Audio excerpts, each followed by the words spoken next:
Wrapping up a busy 3 hours of news at this split show. Bill Hemmer, beautiful backdrop out there. Shinnecock, the U.S. Open is underway. It is. It's playing tough, Sandra, just so our viewers know. This course is a monster. And so far, it's kind of living up to the reputation. All right? It's not going to be easy. Wind's going to be blowing. Might pick up a little later today. Tiger Woods tees off in 90 minutes. So we're gonna see the galleries grow. We're gonna see the folks get, because when Tiger Woods, whether he's playing well or not, it doesn't matter. I mean, because he attracts everybody out here. So we'll see how that goes today. But it's finally here. I mean, how long have we talked about this? Yeah, for the a U.S. while. Open at Shinnecock Hills is finally underway, Sandra. I think our viewers can truly sense your love of golf sitting out there today, Bill. We'll have more of you out there tomorrow. Right, you've got the bug too, though, so we share that. We have that in common. I just need the time to play. Oh man, I don't need more work. I need more time. I'll see you tomorrow, Sandra. Outnumbered starts right now. This is a Fox News alert. We are awaiting the release of a report from the Justice Department's Inspector General on the DOJ's handling of the investigation into the Hillary Clinton email scandal. It's expected to be extensive and will mark the most definitive accounting of the probe to date. Right now, Bloomberg is reporting the Inspector General found former FBI Director James Comey broke from procedure in handling the investigation. This is Outnumbered. I'm Kennedy, and here today, Republican strategist and senior fellow for the Independent Women's Voice, Lisa Booth, is here, along with the Fox Business Network's Elizabeth McDonald. We've got Fox News anchor Julie Banderas, and joining us for the very first time on the couch today, Matt Schlapp is here, chairman of the American Conservative Union and former White House political director for President George W. Bush, and he is outnumbered. Welcome to the show. Your inaugural run. Congratulations. Yeah, this is a big step. This is a big step and a huge day. There is so much going on, and we are delighted to have your no pressure perspective. Immense pressure. All right, the Justice Department's Inspector General report into the Hillary Clinton email investigation is expected to be released soon. President Trump is being briefed on it first. Bloomberg reporting the IG found former FBI Director James Comey broke from procedure in handling of this probe into Clinton's server. The report also expected to scrutinize then Attorney General Loretta Lynch and former FBI Deputy Director Andrew McCabe. Now, meantime, Attorney General Jeff Sessions defending the firing of Comey and warning there could be more firings after this new report comes out. Watch. I think it was the right thing to do, and the facts were pretty clear on it. He made a big mistake. We felt like there was a serious breach of discipline within the department if we allowed him to continue. And if anyone else shows up in this report to have done something that requires termination, we will do so. All right, Democratic Senator Chris Van Hollen this morning with his take on how Republicans may use the report. They've been trying to argue that if there's any misconduct shown in the Hillary Clinton email investigation, that somehow that should taint the Mueller investigation. The Mueller investigation is a completely independent investigation and has nothing to do with that original email investigation. Let's not try to, quote, spin this to undermine the very important independent Mueller investigation. He's spinning so hard, I'm dizzy. So, Matt, let's talk about what we know so far. What do we know about this report? And to his point, is there anything in here that could reflect or have an impact on the Mueller investigation? This is all to be determined, right? This is all going to come flowing out here in the next couple hours. Here, I'll make a prediction. As soon as the Hill starts getting briefed on this, we'll all know. Right? So that's kind of how Congress works. There's no secrets in Congress. And I think that there's a couple of takeaways. The first thing is like to have an FBI director and a deputy director be canned is pretty historic. And everybody acknowledges, be they Republican or Democrat, there was a lot of wrongdoing. These text messages between Strzok and Page, I think that's going to get the IG's attention. The idea that they're saying we have to stop Trump in different words, I think that makes Americans believe that there's something wrong with the FBI when it's being that political. And finally, I think the other thing they're going to find is that Jim Comey thought that he was an island unto himself. He was the czar of the FBI. He reported to Loretta Lynch. He had an obligation to keep her in the loop, and he didn't do that. Well, and that's true, and that could be incredibly problematic and difficult for him to explain, because you can't claim to adhere to and respect the chain of command, but then feel that you have to go rogue because that completely violates the chain of command. But, you know, EMAC, does that mean even if James Comey is labeled insubordinate in this final version of the report, not the draft, what does that mean? Are there any legal charges that follow? Is it just a wrist slapping? He's already done with the government part of his career. Well, it's really damaging to James Comey's credibility, which he's conceivably already damaged on the book tour. He's been attacked for his statements on the book tour. The report is going to say that he deviated in a dramatic fashion from the standards of the FBI and put the entire FBI, the Bureau, in a very bad light. And so, you know, there is a link to the Mueller probe because James Comey is a witness in the Mueller probe. So you can imagine that the president will immediately start tweeting and attacking the credibility of James Comey, which will seek to undermine the Mueller probe. Well, and also, Lisa, he is the impetus for special counsel. And he, by his own admission before Congress, said that he leaked information and those memos in order to spur the special counsel. Well, exactly. So, I mean, if that's what Robert Mueller is looking at is obstruction of justice and President Trump's firing of James Comey, and then the inspector general lays out the case for James Comey and how he failed to do his job, he did it ineffectively, and he broke government protocol, that certainly strengthens President Trump and his legal team's defense against obstruction of justice charges. But honestly, we don't even need this report to already see that. Rod Rosenstein, the deputy director of DOJ, already laid out the case for firing James Comey. We know that James Comey has lied multiple times, whether it was even about the timeline of why he released those memos in the first place. We also know that he lied before Congress about even leaking those memos as well. So the case is already strong against James Comey. And I want to get you in here because this could really complicate matters. If this isn't a black or white, right versus wrong report, and if there isn't, you know, some gob of red meat for each side, it's only going to further politicize the divide in Washington. First of all, the whole James Comey thing is a joke. When he announced the investigation of the Hillary Clinton email, then he comes out and says that he can't openly prosecute. What was the point of doing that in the first place? Yeah, so, that's not I mean, for Democrats the to job argue, of the FBI. No, it is not. The job of the FBI is not to lie, for starters, but James Comey screwed that up. But as far as James Comey is concerned, and they are going to say many other heads are going to roll over this. It's not just James Comey. I mean, first of all, Andrew McCabe, you know he's going to name names. And how many other names is he going to name? And I know the president on his birthday is very excited for this early and present birthday gift that he's going to be receiving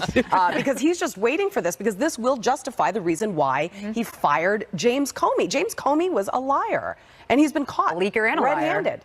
Lion James Comey. All right. Well, another gift the president received today. He is responding to the New York Attorney General's announcement. They are seeking a lawsuit against the Donald J. Trump Foundation and its directors, including not only the president, but his children, Eric, Ivanka, and Donald Trump Jr. Attorney General Barbara Underwood alleging the foundation served as a personal piggy bank for Trump's businesses and campaign. Underwood saying in a statement, quote, "As our investigation reveals, the Trump Foundation was little more than a checkbook for payments from Mr. Trump or his businesses to nonprofits, regardless of their purpose or legality. This is not how private foundations should function, and my office intends to hold the foundation and its directors accountable for its misuse of charitable assets." President Trump responding, tweeting, quote, "The sleazy New York Democrats and their now disgraced and run out of town AG Eric Schneiderman are doing everything they can to sue me on a foundation that took in $18,800,000 and gave out to charity more money than it took in, $19,200,000. I won't settle this case." All right, so what do we have here? Are these New York State political axes being ground, or is there something to this that could ultimately damage the president? You know, my wonderful wife often tells me, basta. enough. Yeah. How much more of these That is investigations? Michael Avenatti. That's his favorite hashtag. Is that, Yeah, maybe I shouldn't say that. Maybe don't say it again. Thanks a lot. The point is this, which is when these liberals just keep going after Trump, he already has a special counsel for almost every moment of his presidency. The Democrats have hashtag resistance. They don't want to support any of his agenda items, even those that are popular. And now you have the New York Attorney General going after the Clinton Foundation, which, by the way, I had to talk about throughout the presidential campaign over and over and over again. Enough is enough. Eventually, the American people, even the ones who aren't that political. You mean the Trump Foundation? You said they were going after the Clinton Foundation. I'm sorry. Yeah. I always love to talk about the Clinton Foundation more, Yeah. so that's a slip of the tongue. But the point is this: the American people actually do want us to solve our problems, and this plays right into Trump's hands. I love the tweet. All right, so let's talk about the contrast between the Trump Foundation and the Clinton Foundation. The Clintons had a brilliant money laundering scheme in the Clinton Foundation, and it's no surprise that any other politician would want to do the exact same thing and concentrate money and power. But now the cat's out of the bag. So because, no misdoing was really pinned to the Clinton Foundation formally, are they now going to go after the Trump Foundation? Well, look, only President Trump and his legal team know what their defense would be in this case and if it's worth fighting or not. My understanding is the AG is asking for $2.8 million in restitution, as well as dissolving the Trump Foundation. Honestly, that doesn't seem like that big of an ask, personally, if you're President Trump and you're the Trump Foundation. So perhaps that's the path of least resistance, although we know President Trump likes to fight back. I leave it to him and his team legally to decide if that's worth a fight or not. All right. Well, the Trump Foundation released this response saying the prior NYAG, who was recently forced to resign from office in disgrace, made it his stated mission to use this matter to not only advance his own political goals, but also for his own political fundraising. The acting NYAG's recent statement that battling the White House is the most important work she have ever done shows that such political attacks will continue unabated. These are really serious charges. You're not supposed to use your foundation for your own personal debts. And now the children may be barred from other nonprofits from serving on them. It's being referred to the IRS and the Federal Elections Commission. This is a scathing rebuke of a sitting president and his foundation. I'm curious why the president is continuing to fight it.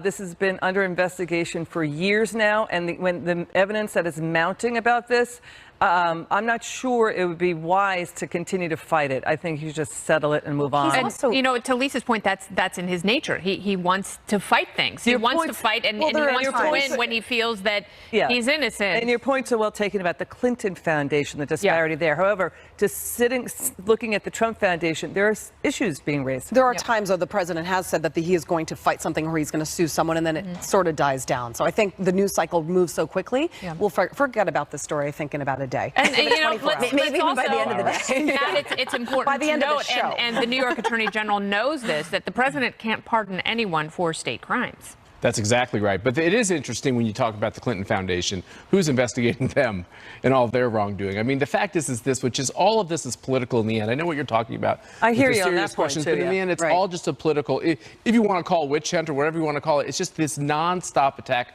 on the president. If you look at all of his poll numbers, it's having the opposite effect of what the Democrats want. Don't listen to me, but they should stop with their strategy. It's a bad strategy. All right. Well, we'll see if this or any of these other stories stick.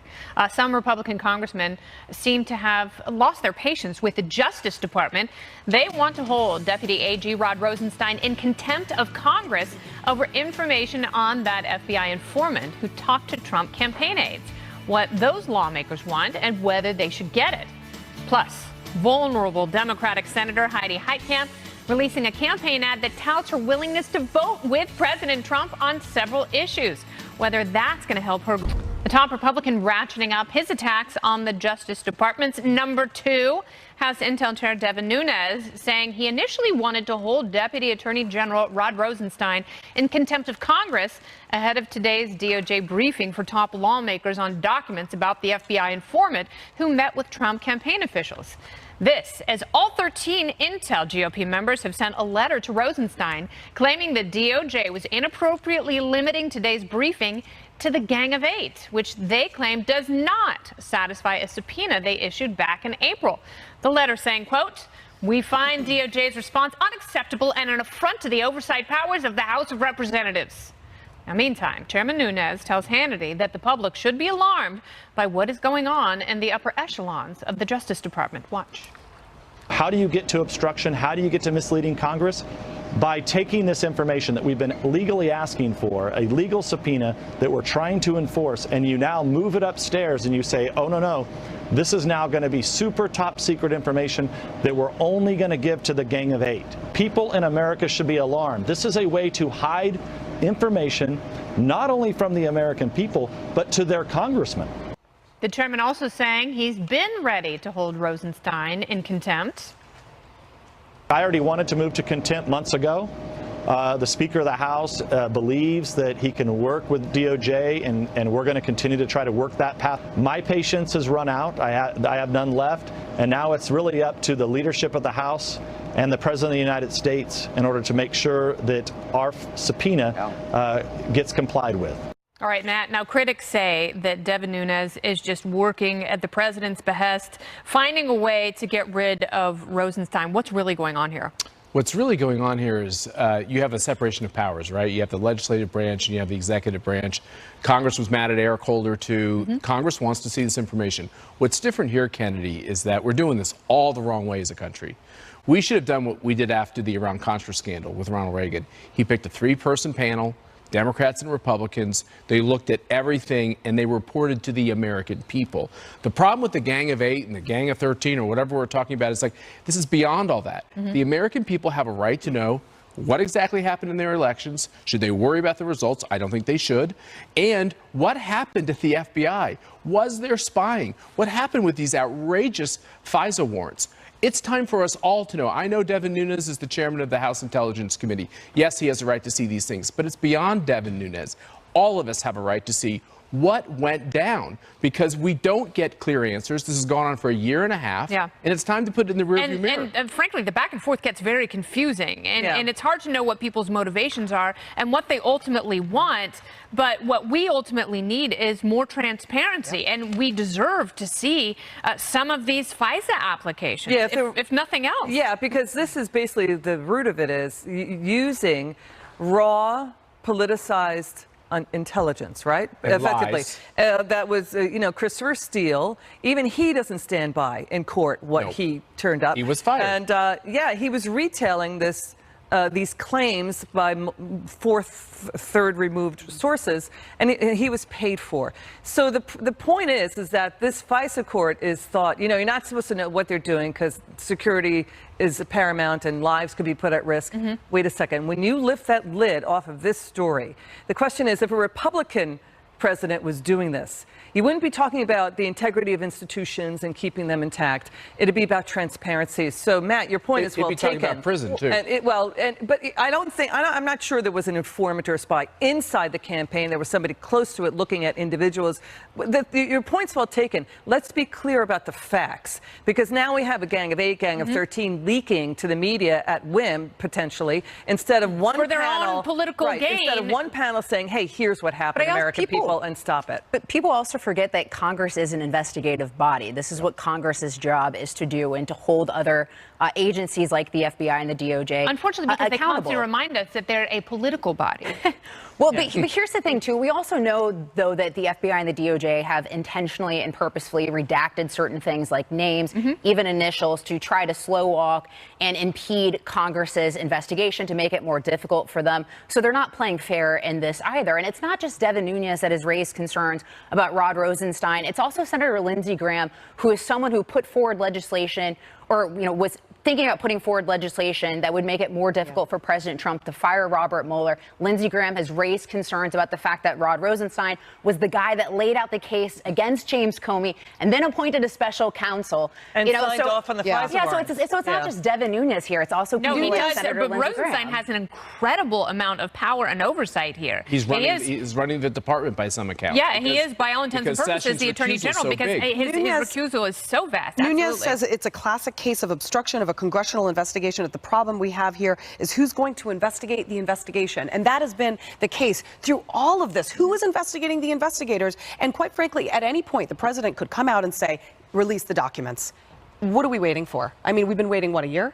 Yes. I mean, it's ridiculous. No, I mean, and he does have that power to declassify. he could step in right now, but he's allowing these investigators to take their time. So they should be thankful that they've had this much time, but it's time to turn it over. Well, and cough we it are up so thankful like a hairball. we've had this much time. We have so much more on the showdown between House Republicans and the DOJ over more documents related to the Russia probe, the resolution before Congress, and whether that could move the needle.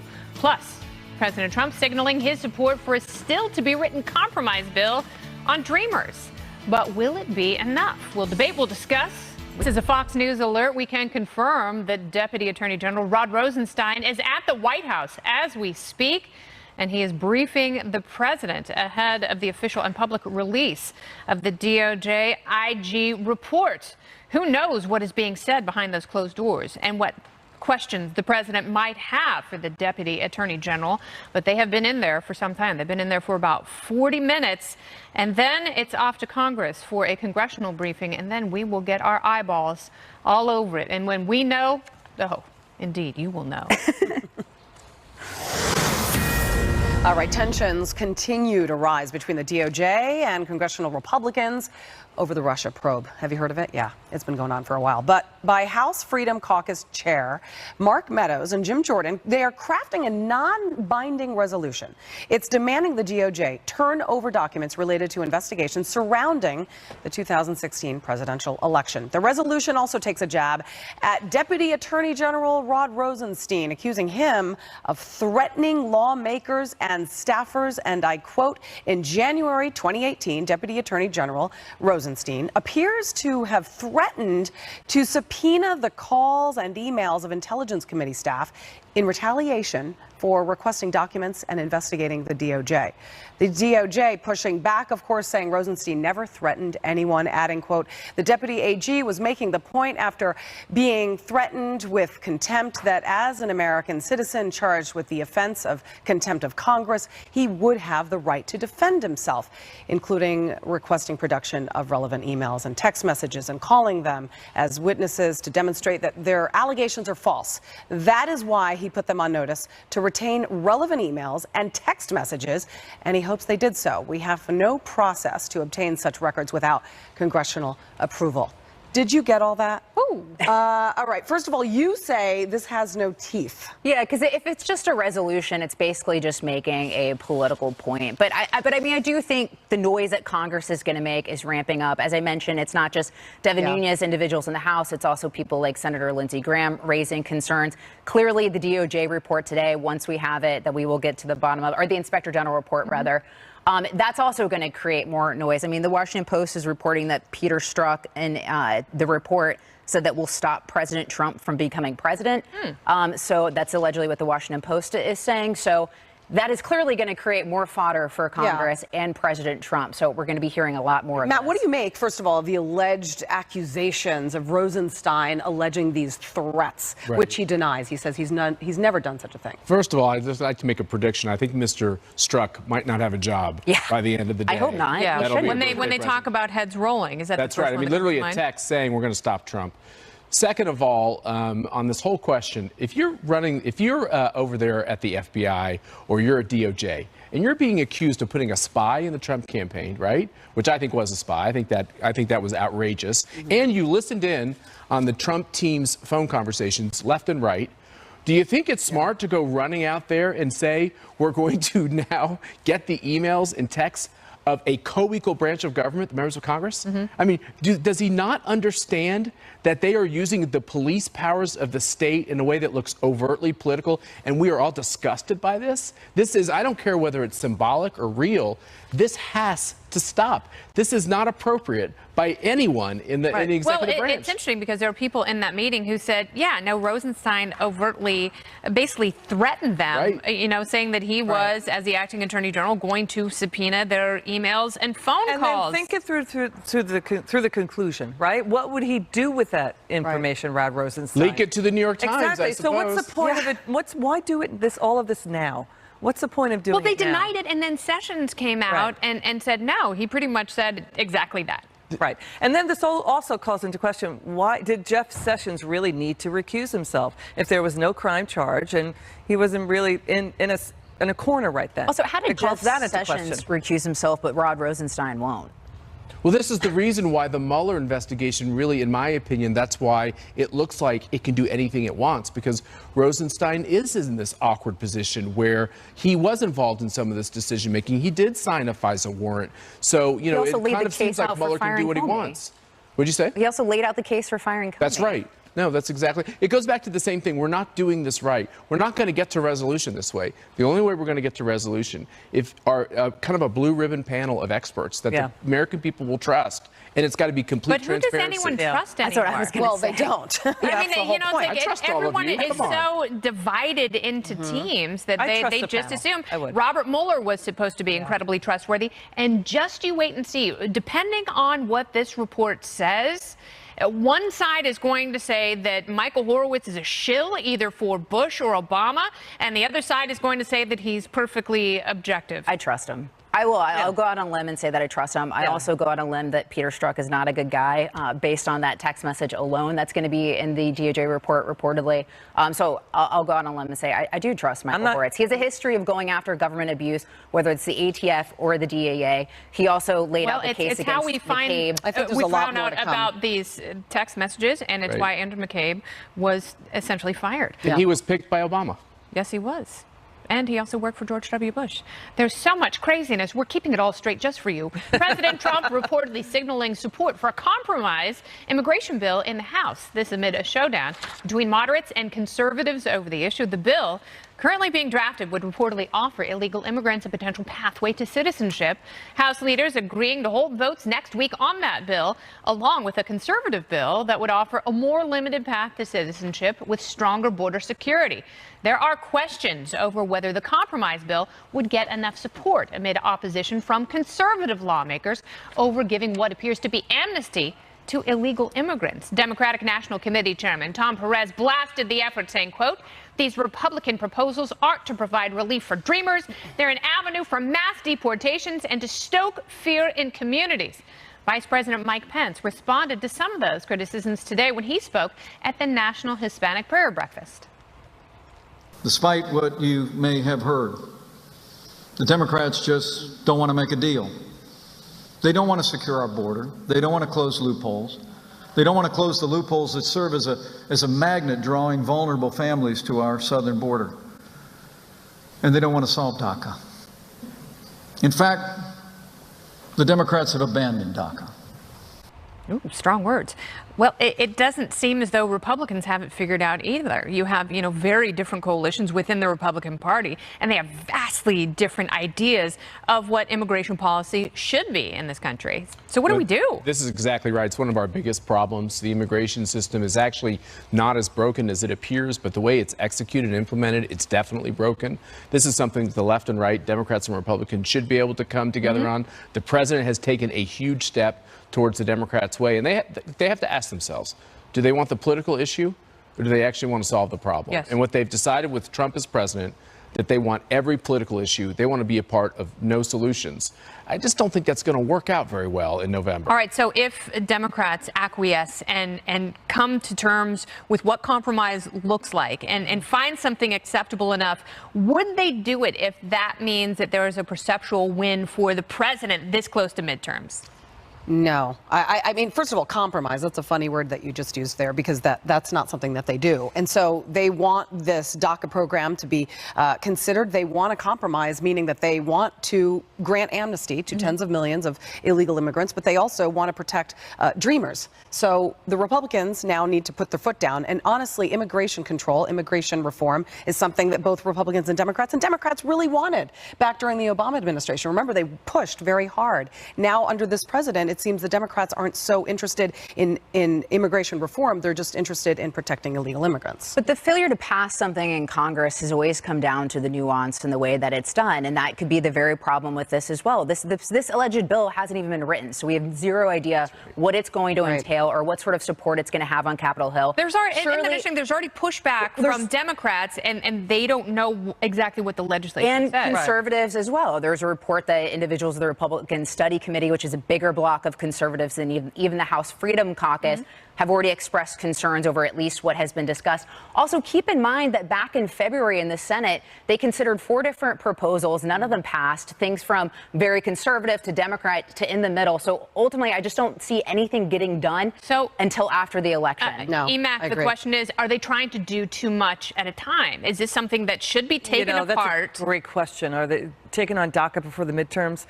I think this has been a problem for a long time, and both sides have punted on it, notably the Democrats. And I think the vice president is right there. It needs to be fixed, but I'm not sure they're going to do it anytime soon.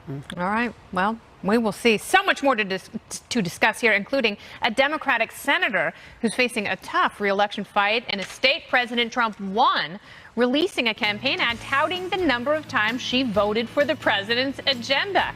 Will that work? And what does it tell us about the president's impact on the midterms? We'll debate next. I don't think either party has all the right answers. That's why I voted over half the time with Dakota is considered vulnerable in the midterm elections. She released a new campaign ad touting her willingness to vote with President Trump on some issues. Heitkamp is one of 10 Democratic senators up for re-election in states that President Trump won. Watch. When I ran for the Senate 6 years ago, I said I wouldn't vote the party line because I don't think either party has all the right answers. That's why I voted over half the time with President Trump, and that made a lot of people in Washington mad. But when I agree with him, I vote with him. President Trump is questioning Heitkamp's support on big issues, tweeting about her opponent last night, saying, "Congratulations to Kevin Cramer on his huge win in North Dakota. We need Kevin in the Senate, and I strongly endorse him. Heidi voted no on our tax cuts and always will vote no when we need her. Kevin is strong on crime and on borders, big on cutting taxes." So, Matt, clearly as the chairman of the American Conservative Union, you're paying attention to the state of play in the midterm elections. More largely speaking, what's the state of play for the Senate races? Yeah, so basically you've read all about the big blue wave and the fact that Trump is so toxic and all these Republican House members fled because they were so scared about their re-election chances. That blue wave did not materialize. It is not materializing. It crashed. And the fact is, the Republicans are looking to be are in a better position every week that goes by. If the election were today, and it's not today, but if the election were today, we'd pick up 2-3 Senate seats, and we wouldn't lose the majority in the House. Heidi Heitkamp, God bless her. This is the best path for her to be reelected. But how pathetic to say, I'm with the president 50% of the time, when the people of North Dakota wanted a senator who's pushing for the Trump agenda all the time. They voted for him with double-digit margins. She is not there on anything that really matters. This is a losing strategy. If something is good, you want more of it. They want more of this agenda.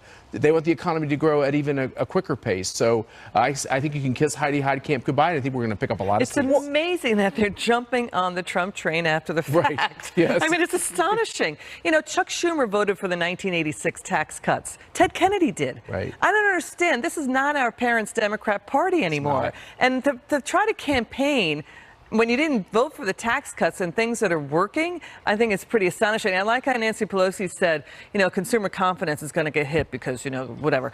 Consumer confidence is at a 17-year high. It's just amazing that what we're hearing, the rhetoric coming out. And Kenny, to those points, and even watching the ad, it's not just Heidi Heitkamp. Joe Manchin said that he may support President Trump in 2020. He's leaving that door open. You also have John Tester in Montana. His first ad was touting bills that President Trump had signed that he was a part of. So it's not just Heidi Heitkamp here. Will these ads, will they be effective, do you think, for these voters? If that's the most important thing to them, then they're going to look, if voting with President Trump, I agree with Matt, if that's the most important thing for these voters and for the people in these various states, whether it's West Virginia or North Dakota or Montana, then they're going to look for a candidate who's going to consistently vote with the president and his agenda more of the time. I think the strategy is weird and desperate. How so? Because they're essentially saying that they're for a Republican president. And what are the ramifications for these individual senators if they are, in fact, reelected and they go back? How does Chuck Schumer feel about this? Like, he's watching this, and all Chuck Schumer and Nancy Pelosi do is find out new ways to resist the president, and they put out talking points for the faithful to follow. And it looks like these people in desperate races fighting for their political lives are no longer those of Democratic faith. Well, Julie, to Kennedy's point, do these pathetic ads, as Kennedy laid out, do they give you a sense of the vulnerability of these senators? I mean, it's like chameleon politics. If you're going to be a member of a party, stick with your party. And if you want to, strengthen your party, the Democratic Party lost the presidential election. Clearly, they have evidence that they need to get their you-know-what together. And if they've got Democrats that are actually supporting the president, well, that's great. But they're doing it because their districts were won by the president in the 2016 election. So just follow your gut. I just can't stand when politicians don't have a backbone. I mean, if you're a Democrat, fine, but you're voting against tax cuts, and then you're saying that you're going to support the president. Senator Joe Manchin, what? I mean, he voted against him on half of the issues, and then he says he might vote for him in 2020? So just to summarize, I think nobody likes the ad. I just think it's so weak for a Republican to play a Democrat. The truck was good. Halloween isn't until October. All right, we got to move on, sorry. All right, Secretary of State, that's my fault. Secretary of State Mike Pompeo is meeting today, with officials in China. One of the big topics is North Korea, of course, whether President Trump is on the right track after that historic summit and what comes next. Stay tuned. I think China really would like to see no nuclear weapons, you want to know the truth. Because look, whether you're semi-friendly with a nation or not. But where is she? We must touch base with Harris Faulkner, who is in our nation's beautiful capital today. And she's going to tell us what's coming up on Outnumbered Overtime in moments. Harris? Yes, Kennedy, this is a huge day to be in Washington, D.C. So that's where we are live at 1 o'clock Eastern. Coming up, where the big news is the Justice Department watchdog releasing his report this afternoon, a short time from now, on the FBI's handling of the Hillary Clinton email investigation. Already, we are hearing reports that it finds former FBI Director James Comey, quote, hear it, broke from procedure. I'll ask why from several members on the Hill who'll join me right here on the set. We will have a reaction from Republican Senator John Kennedy and a U.S. attorney appointed by President Obama. Also joining me here on set, House Majority Leader Kevin McCarthy on signals that President Trump supports a compromise immigration bill due for a vote next week. Can he get it over the finish line? That and much more. Outnumbered from D.C. Big day. See you soon. Kennedy? Perfect. Hurry back. Thanks, Harris. A Fox News alert now, when Secretary of State Pompeo meeting with officials in China today after President Trump's historic summit with Kim Jong-un. The secretary saying sanctions on North Korea will only be lifted after full denuclearization. Meanwhile, the Pentagon is expected to officially announce the U.S. will cancel joint military exercises with South Korea scheduled for August. President Trump spoke to Brett Baer aboard Air Force One about his talks with Kim Jong-un. Listen. People are really happy about it. Even, I would say, non-Trump fans, people are really happy. It's something that I'm very proud of. Now, with that being said, I want to get it done. But I believe that Chairman Kim wants to get it done. I said, I only consider it successful if it gets done. I think we've done something very historic already in one way, but to me, a success is when it gets done. Okay, so Norwegian lawmakers have also nominated the president for the Nobel Peace Prize for his summit. And one frequent Trump critic, former director of national intelligence James Clapper, is now even offering praise, but hedging it with a bit of criticism. Listen. It just struck me how stuck on their narrative they were and how stuck we were on our narrative. The only way this narrative was going to change, I think, was if the bigger partner, meaning the United States, changed it. And to President Trump's credit, he's done that. So we're in a much better place. Remember, Kim Jong-un is not term limited, and he's in it for the long game. And I think President Trump is more in it for the, immediate self-gratification. Okay, so Matt, first of all, the fact that the president has said that he is not going to lift sanctions until he sees denuclearization, a strong stance there against Kim Jong-un to say, look, we had a great summit, but it's not over yet. You haven't actually given up your nukes. But what do you think and make of these military exercises that have been canceled that were supposed to take place with South Korea in August? Because that is giving in a bit to Kim Jong-un before he actually gives back. It is. It's very interesting. I'm obviously a partisan Republican, but it's very interesting to just hear all these Democrats come out of the woodwork defending war games and the funding of war games. I've never heard that before. It's kind of a silly thing. The fact is we're going to do whatever we need to satisfy our national security needs. Everything that's happened with North Korea, it can all be scrapped if he doesn't fulfill his promises. Nobody should worry that we've done something that's irrevocable. Everything can change. And I guarantee the president's going to do what's in the interest of the American people. And when I hear James Clapper talking about this, is interesting. He's such a critic.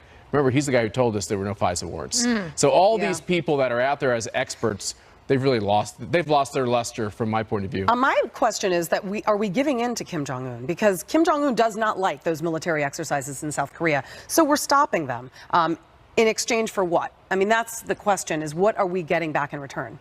Well, I don't think we really know that yet. I mean, I think a lot of people are making, a lot of generalizations about details that we just don't really have right now, to be honest. So I think it's sort of wait and see to that point. But Kim Jong-un also has a constituency to think about back home in North Korea. There's reports ahead of the Singapore summit that he was worried about a potential military coup while he was gone. So we don't know what's going on back home. Maybe there's a tenuous situation Here's what's going on back So at home. perhaps President Trump feels like he needs to throw him a bone. For the past 50 years, they've executed hundreds of thousands of people and their prisoners. Since Kim Jong-un took over in 2011, in the last 6 years, he's ordered 340 executions, including his brother and his uncle. We're talking about a tyrant here who will stab you in the back. So yeah, he'll stab the president of the United States in the back too. So the question is, are we giving too much too soon? Well, it's a great question. There are horrific human rights abuses that I've read the stomach-churning details. Oh, it's disgusting. Horrifying. These economic sanctions matter. Keeping them in place matter. That is the strategy. You don't fix a problem by doing the same kind of thinking that created the problem in the first place. They have their economy is half the size of Vermont. They are in dire straits right now. So I think that, and by the way, people are talking like one summit is going to fix everything. Reagan had 5 summits with Gorbachev, and it took Obama 2 years to do the Iran deal. Yeah, but I mean, we're on the right track, but this is just the beginning, and we have to make that clear. It is the beginning, and again, the human rights abuses have to be addressed. But this first step and talking diplomatically and talking about peace and talking openly about denuclearization, this is so much better than the threat of nuclear war. And that's where Democrats were convinced we were just a few short months ago. This, where we are right now, is better.